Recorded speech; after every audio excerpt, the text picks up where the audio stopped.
पितृपक्ष के दौरान अनजाने में की जाने वाली 7 दुर्लभ गलतियां जो पितरों को कर सकती है नाराज।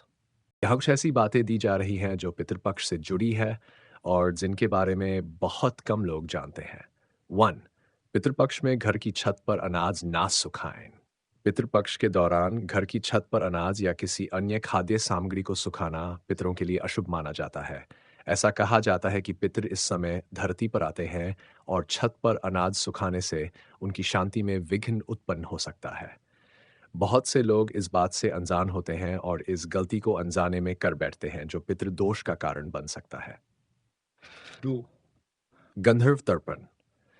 आमतौर पर लोग सिर्फ पितरों के लिए तर्पण करते हैं, लेकिन बहुत कम लोग जानते हैं कि पितृपक्ष के दौरान गंधर्व तर्पण भी करना चाहिए।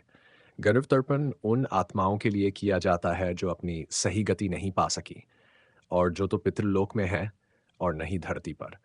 गंधर्व तर्पण से उन असंतुष्ट आत्माओं को शांति मिलती है और इसका लाभ भी घर के सदस्यों को मिलता है। 3. असामयिक मृत्यु वाले पितरों के लिए विशेष पूजा। पितृपक्ष के दौरान अगर किसी की असामयिक मृत्यु हुई हो, जैसे दुर्घटना या अन्य अप्राकृतिक कारणों से, तो उनके लिए विशेष पूजा का प्रावधान है जिसे नारायण बलि कहा जाता है। इस पूजा के बिना उन पितरों की आत्मा को शांति नहीं मिलती। ये विधि सामान्य श्राद्ध से अलग होती है और बहुत कम लोग इस बारे में जानते हैं। रात में पितृ तर्पण करना। अधिकांश लोग तर्पण को केवल दिन में करते हैं, लेकिन एक दुर्लभ विधि है जिसमें रात के समय पितरों के लिए तर्पण किया जाता है, जिसे रात्रि तर्पण कहा जाता है। ऐसा तब किया जाता है जब पितृ अत्यधिक नाराज होते हैं या कोई गंभीर पितृदोष होता है। रात्रि तर्पण से पितरों की नाराजगी को शांत किया जाता है। 5.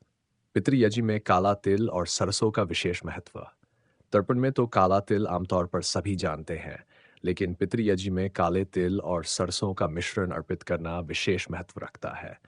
ये उन पितरों को तृप्त करता है जो कष्ट में हैं या जिनकी आत्मा किसी कारण से परेशान है। इससे पितरों का आशीर्वाद तेजी से प्राप्त होता है।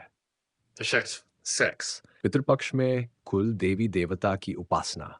बहुत कम लोग जानते हैं कि पितृपक्ष में अपने कुल देवी देवता की उपासना करना अत्यधिक फलदायी माना जाता है। अगर आप अपने कुल देवता की पूजा पितृपक्ष में करते हैं, तो आपके पितृ अधिक प्रसन्न होते हैं और परिवार में सुख समृद्धि का आशीर्वाद देते हैं। ये एक ऐसा उपाय है जिसे अधिकतर लोग नज़रअंदाज कर देते हैं।